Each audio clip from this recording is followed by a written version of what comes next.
Hello, and welcome to the oral defense for PS 505, Comparative Intelligence Cultures, from Bellevue University ISIS program, Professor Dr. Matthew Croston. My name is Sean Owens, and the name of my article is The Intelligence Community and the Technology Gap. This article talks about how the globalization of technology innovation has created new threats to the intelligence community within the United States and Britain, and created a technology gap or disadvantage for the critical intelligence agencies such as the CIA and MI5 and MI6.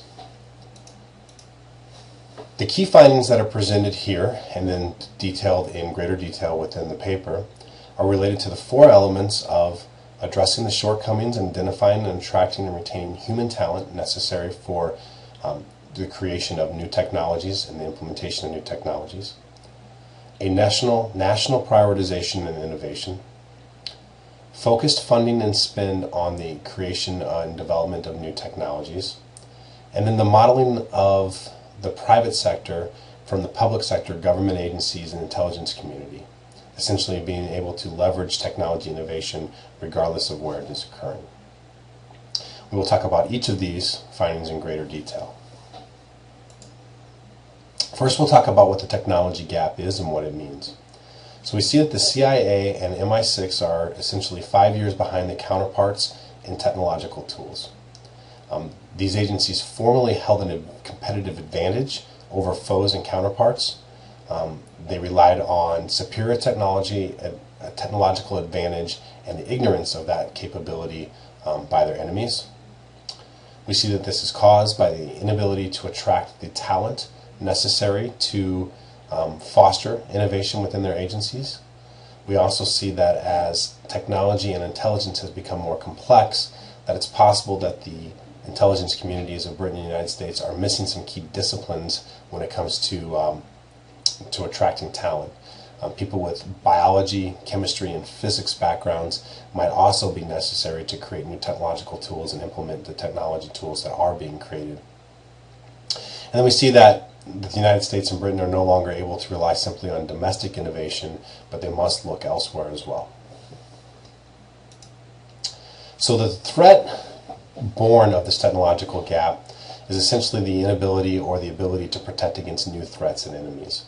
Hostile forces wishing to disrupt or destroy critical civilian or military infrastructures currently have or will in the near future have the technology required to execute both cyber espionage and cyber attacks.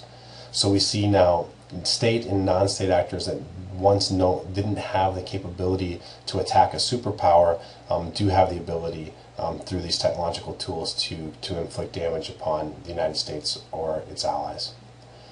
We see that the CIA and MI6 are finding themselves with the inability to protect themselves against state and non-state based cyber espionage, as we're seeing originating from China and Russia recently.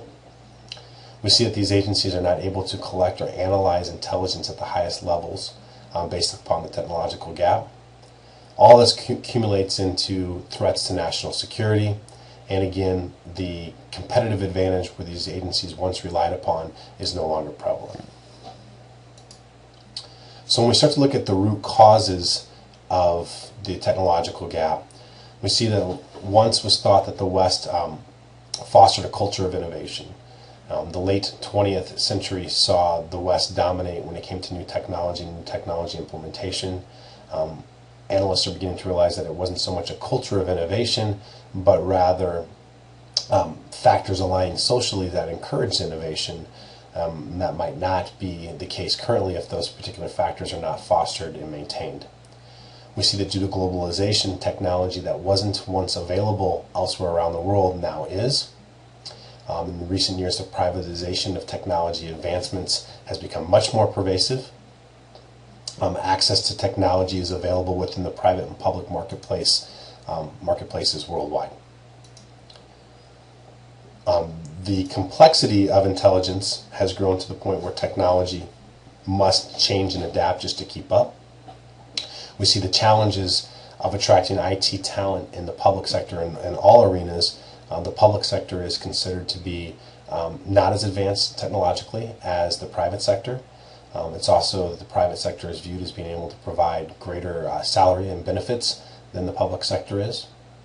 And a lot of this is predicated upon the economic downturn of the early 21st century in the Western culture, but also due to changes in patent laws and structures in the United States at that same time that no longer provided incentives for businesses and organizations and universities to create new technologies or new systems and platforms domestically, and rather provided, perhaps unintentionally, but incentives to move those processes overseas or to other places in the world.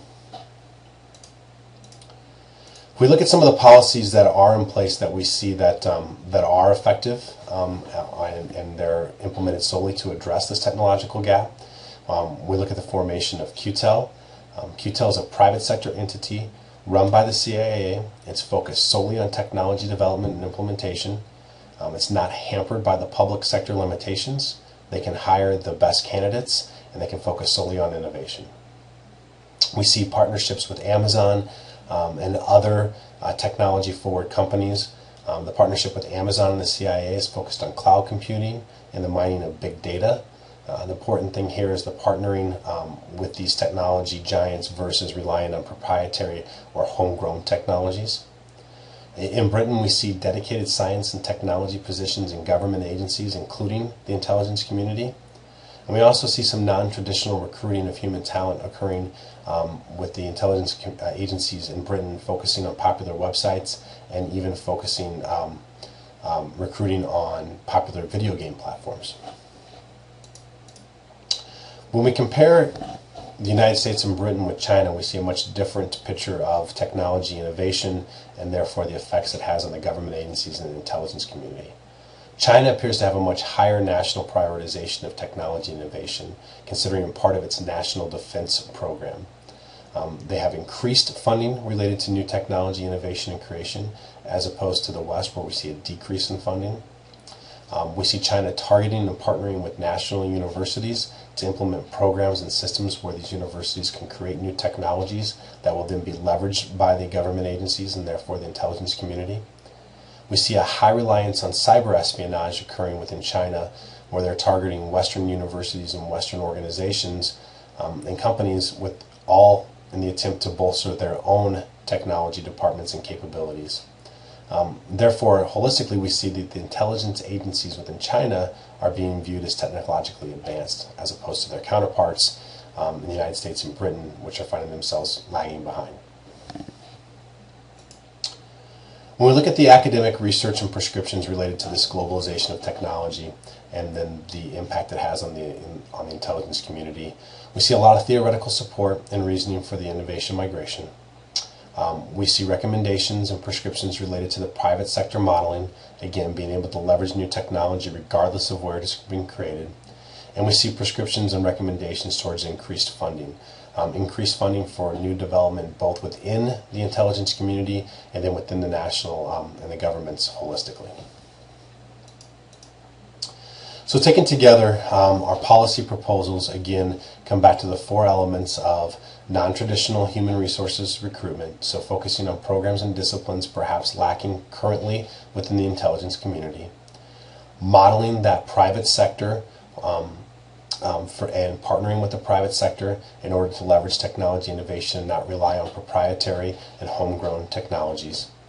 And then also a renewed national emphasis and prioritization on technology, reviewing the patent laws and structures within the United States and Britain, trying to provide incentives and reasons for multinational corporations based in the West and for universities based in the West to focus on innovation and new technology creation versus looking to globalize or move those functions overseas.